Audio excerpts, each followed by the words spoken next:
नमस्कार दोस्तों। हमारे देश में 5 राज्यों में चुनाव चल रहे हैं और उन चुनाव में लगातार जो मतदाता है वे अपने चुनावी मुद्दों को देखते हुए नेताओं को वोट दे रहे हैं। लेकिन इन 5 राज्यों में हार के डर से डरी हुई भाजपा ने एक बहुत बड़ा फैसला ले लिया है दोस्तों, और वो फैसला भाजपा ने पीठ पीछे से लिया है। आपको बता दें कि जो मुख्य सूचना आयुक्त है उनकी रातों रात नियुक्ति कर दी गई है, और वो जो नियुक्ति हुई है वो नियमों को ताक पर रखकर हुई है दोस्तों। आपको बता दें कि जो मुख्य सूचना आयुक्त है उस कमेटी में 3 लोग शामिल हैं, जैसा कि प्रधानमंत्री नरेंद्र मोदी जी, एक कैबिनेट मंत्री, और तीसरे हैं विपक्ष के नेता अधीर रंजन चौधरी।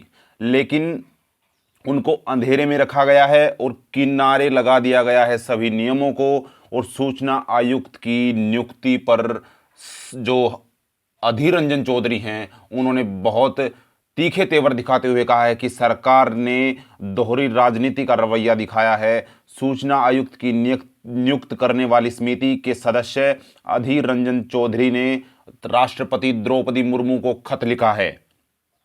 अधीर रंजन चौधरी ने कहा है कि पीएम की अध्यक्षता वाली उस समिति का मैं भी एक हिस्सा हूं जो मुख्य चुनाव आयुक्त और मुख्य सूचना आयुक्त का चयन करती है। उन्होंने कहा कि इस नियुक्ति के बारे में सरकार ने उन्हें न ही कुछ बताया और न ही कुछ सलाह दी है। उन्होंने बताया कि अधीर रंजन चौधरी ने कि मुझे किसी भी मीटिंग के बारे में नहीं बताया गया था। एक मीटिंग थी, उसकी तारीख बदल दी गई थी। इसके बाद अधीर रंजन चौधरी कोलकाता चले गए थे और जब वह वापस लौटे तो पता चला कि सूचना आयुक्त की नियुक्ति हो चुकी है।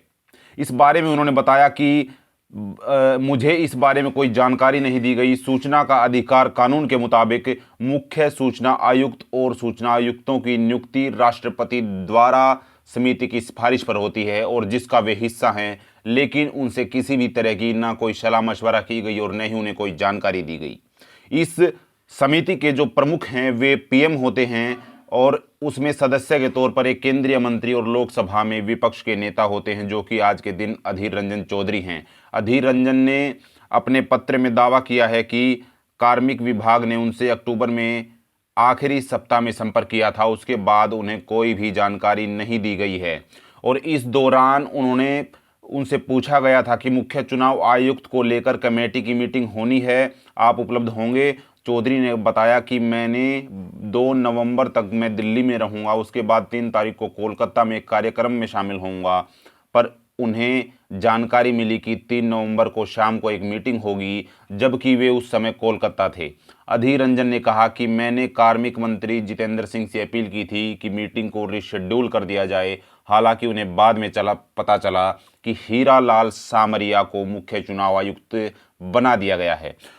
सबसे पहले आप वीडियो को लाइक कर दीजिए दोस्तों, और यदि आपने अब तक वीडियो को शेयर नहीं किया है तो शेयर कर दीजिए। दोस्तों, जो हीरा लाल सामरिया हैं वो पहली बार इस इतने ऊंचे पद पर पहुंचे हैं, और आपको बता दें कि ये हमारे देश के दलित समाज से आते हैं। लेकिन इसमें सबसे बड़ा जो झोल है वो यही है कि नियमों को ताक पर इनकी नियुक्ति हुई है। और इससे पहले जो मुख्य चुनाव आयुक्त की नियुक्ति वाली कमेटी थी उसमें देश के CJI chief justice of India DY Chandrachud शामिल थे, और सुप्रीम कोर्ट ने यह फैसला दिया था कि इसमें सीजेआई शामिल रहेंगे। लेकिन उसके तुरंत बाद फिर उसी कानून को सरकार ने बदल डाला, एक अध्यादेश लाकर संसद में कहा कि हम इस समिति में एक अपना पसंदीदा नेता बिठाएंगे, और वो पसंदीदा नेता भाजपा सरकार का या जो केंद्र में सरकार है उसका कोई कैबिनेट मंत्री होगा।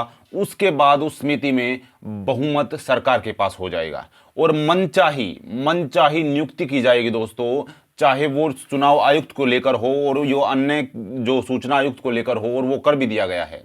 और इससे सीधा सीधा प्रभाव चुनाव पर पड़ेगा। भाजपा अपनी खोई हुई जमीन तलाश रही है कि कैसे उनको चुनाव में जो करारी शिरकत है उससे थोड़ा सा बचाव मिल जाए। लेकिन जो देश की जनता है उसका रुख जो है हवा के साथ कहीं और जा रहा है दोस्तों। देश की जनता सच्चाई के साथ खड़ी है, और जैसे कि ये ऐसे अलोकतांत्रिक फैसले लिए जा रहे हैं, पूरी जनता इसके विरुद्ध है। और सरकार को ऐसे कोई भी कदम नहीं उठाने चाहिए जिससे ऐसा लगे कि देश में तानाशाही का माहौल बन रहा है। अब ऐसा देखने को मिला है कि केवल और केवल चुनावों को प्रभावित करने के लिए सरकार ने यह फैसला लिया है और आने वाले आम चुनाव में भी सरकार को पसीने छूट रहे हैं कि कहीं ना कहीं हम अपनी जमीन को खो ना दें।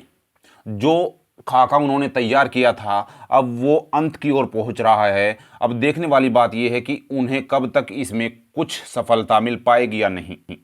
सरकार का ये रवैया देश की जनता ही नहीं, जनता की भावनाओं और सीधा सीधा लोकतंत्र पर हमला है। यदि सरकार ऐसा ही करती रही तो देश में लोकतंत्र की नींव हिल जाएगी दोस्तों। ऐसा करना देश की जनता के लिए, देश के विधायकी और न्यायिक ढांचे के लिए बहुत ही खतरनाक साबित हो सकता है। इस विषय पर आप सबकी क्या राय है वो कमेंट में जरूर रखिए और आपने इसके ऊपर यदि आपके कोई भी विचार हैं तो अपने विचार जरूर रखिए दोस्तों, ताकि हम आपके साथ विचार साझा कर सकें और नई नई अपडेट हम आपके बीच लेकर आ रहे हैं चुनाव को लेकर। लगातार जो छत्तीसगढ़ में और जो है मिजोरम में चुनाव हो रहे हैं उसमें किसी भी तरह की धांधली, ईवीएम के साथ छेड़छाड़, सभी हम आपके साथ मुद्दों को शेयर कर रहे हैं। अगर आपने अब तक हमारे चैनल को सब्सक्राइब नहीं किया है तो सब्सक्राइब कर लीजिए दोस्तों, ताकि लगातार हम आपके साथ जुड़ते रहें और ऐसी ही राजनीतिक और ताज़ा खबर आपके साथ पहुंचाते रहें दोस्तों। एक नई अपडेट के साथ आप सभी के बीच होंगे, तब तक के लिए जय हिंद, जय भारत।